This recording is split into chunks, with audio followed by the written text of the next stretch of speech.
let's just say things didn't exactly go as planned.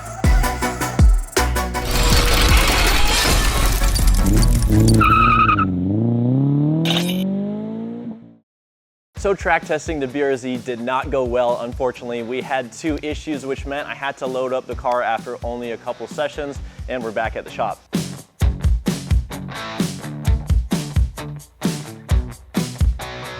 The biggest reason why we couldn't keep tracking the BRZ is due to oil pressure. If you've been following along with these cars since they first came out, then you know that unfortunately on track they do have issues getting oil pressure during high-speed right-hand corners.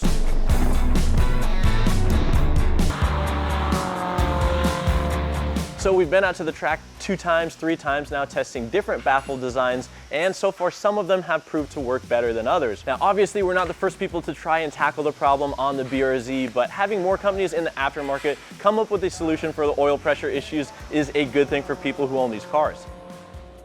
So we had one baffle that helped significantly but wasn't the answer, another one about the same results, and then we tried a drastic change in the baffle, and ultimately we over baffled it, and that didn't work at all.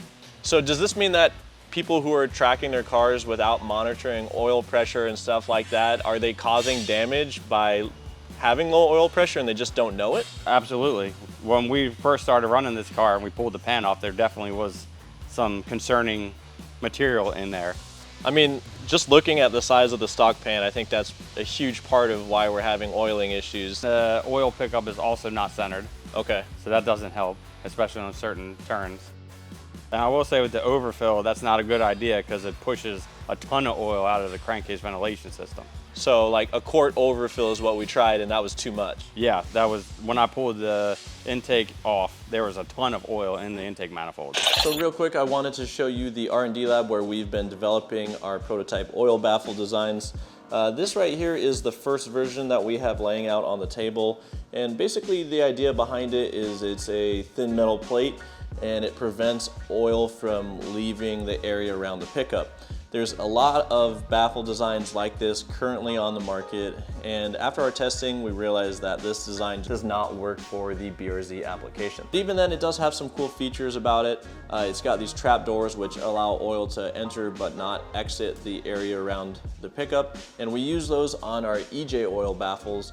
They're made from Viton and they work really well.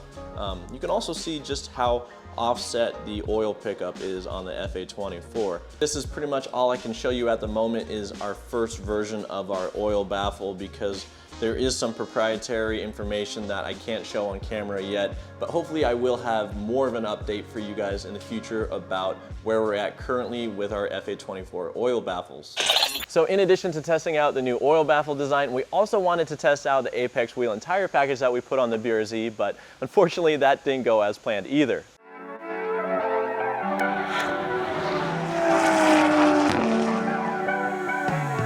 We're at the track today. We're gonna find out the answer to the question, did the mods we make to the BRZ actually make it any faster? So in the last video, we installed our new IAG coilovers and the Apex VS5 RS wheels.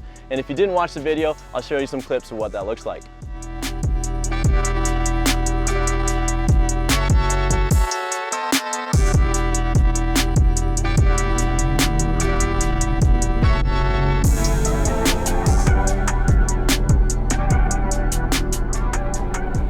So heading out on track, I was super excited to try out the new Apex wheel and tire package, and I didn't know how the Continental tires were gonna feel, so I gave them a couple warm-up laps. Then I decided to try and lay down a flyer, but I realized when I was pushing the car, it didn't have the bite that I was used to, and the level of grip just was not there.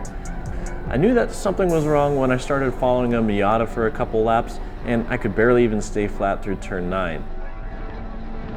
Overall, the car feels pretty good on track. It's nice and balanced, but one thing that became immediately apparent is that these Continental Extreme Force Contact tires are not nearly as sticky as the Bridgestone RE71 RS's. So I think I made a bit of a mistake by changing the tire compound in the middle of our test. It's definitely gonna skew the results, and just from my first couple sessions, it does seem like it's a couple seconds off pace. Well, I have a confession to make. I didn't actually reference the Apex wheel and tire fitment guide, and I really should have, because I went with a 245/40 Continental because I really couldn't find any other tires in that specific size. However, had I read the Apex guide, I would have known that they recommend a 255/35, and in that size you can get an AO52, a RT660, and a whole bunch of other really good sticky tires.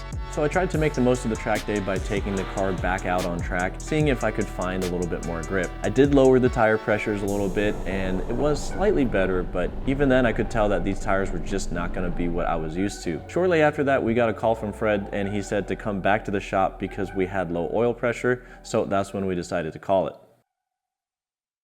So really, that's all the track testing we got to do with the BRZ at Summit Point, unfortunately due to our third baffle design giving us low oil pressure. But with that said, we did have some wins from the event. I think the new IAG suspension did pretty awesome. We had these installed and I tested them out on curbs and various bumps on the track, and the car performed flawlessly. Granted, Summit Point is a smooth track, but even then we had a lot more body control, which means that these are a great option for those of you who want to do some occasional track use but also daily drive your car. So the other good news is we actually had a set of Bridgestone RE71 RS tires laying around the shop for an STI, but instead we're going to run them on the BRZ and put the Continentals on the STI, and that all worked out pretty well. Especially because now we'll have a true back-to-back comparison with the same tire compound, so it's going to make it a lot better for comparing lap times.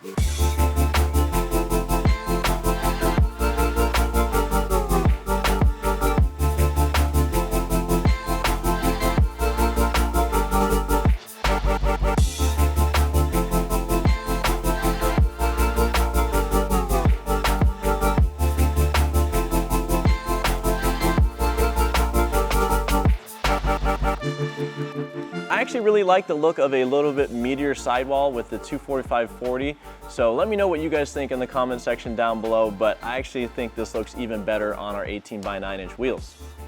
So our engineering department is going to make a revised baffle design, and hopefully that fixes the oil pressure issues that we've been seeing on track. We also got to get back to Summit Point so that I can put another lap time down, and fingers crossed I can actually beat my original baseline lap time, but that shouldn't be an issue now that we have the Bridgestone tires on there. With that said, if you guys are enjoying the BRZ content, make sure you subscribe to the YouTube channel. I'll see you in the next video.